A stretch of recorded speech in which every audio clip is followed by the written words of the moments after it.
Assalamualaikum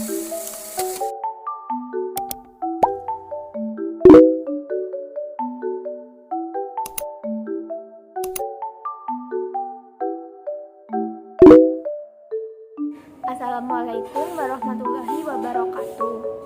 Perkenalkan, nama saya Diva Tiara Cinta, absen 12 dari kelas 11 MIPA 1. Di sini saya akan menceritakan kisah Nabi Muhammad menerima wahyu dan asal mula nuzul Al-Quran.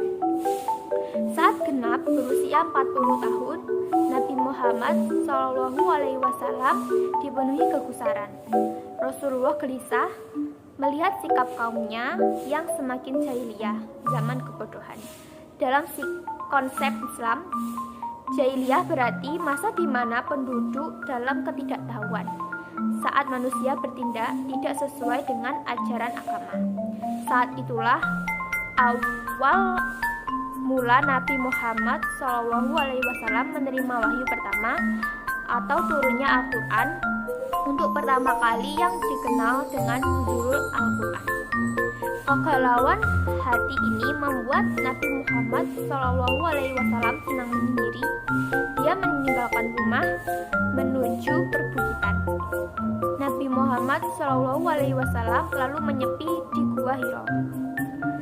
Di sana Rasulullah beribadah dan berdoa sesuai ajaran agama Nabi Ibrahim yang menyembah Allah Subhanahu wa Ta'ala. Pada suatu hari, tepatnya 17 Ramadan, bertepatan 16 Agustus 610 Masehi, datang malaikat Jibril untuk menyampaikan wahyu pertama. Iqra, bacalah, kata malaikat itu. Aku tidak bisa membaca, kata Rasulullah. Malaikat lalu mendekap Nabi Muhammad SAW hingga kepayahan. Perintah bacalah itu disampaikan sebanyak 3 kali.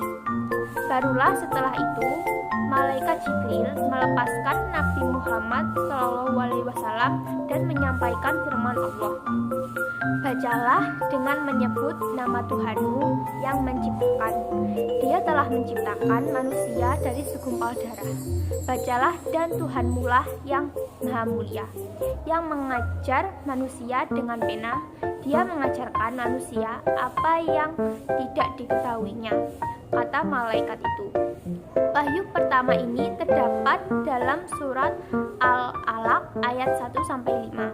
Wahyu pertama ini pula yang menjadi penanda turunnya Al-Quran atau nuzul Al-Quran.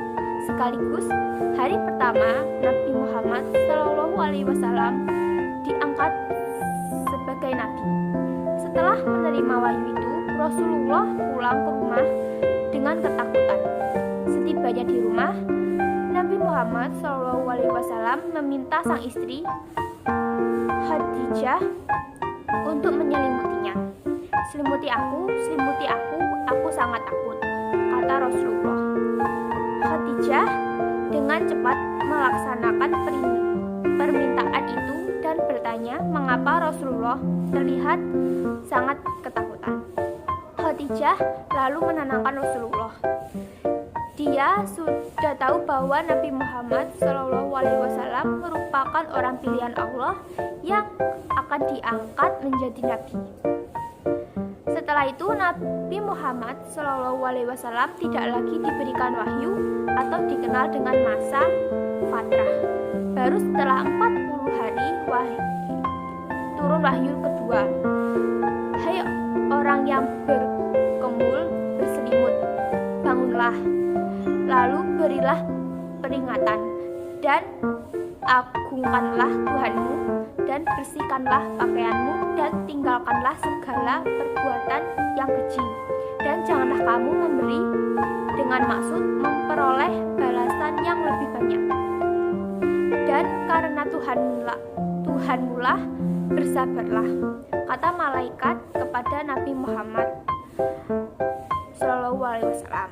Wahyu kedua ini terdapat dalam surat Al-Muddatsir ayat 1-7.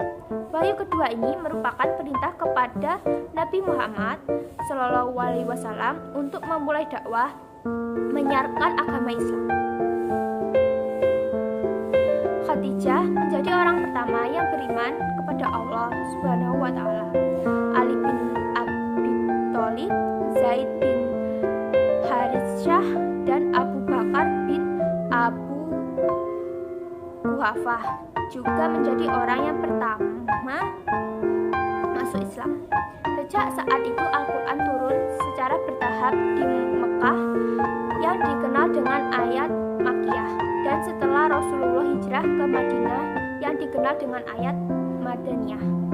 Hingga wahyu yang terakhir turun adalah surat Al-Maidah ayat 3 saat Nabi Muhammad melakukan haji wada atau haji terakhir di Padang Arafah.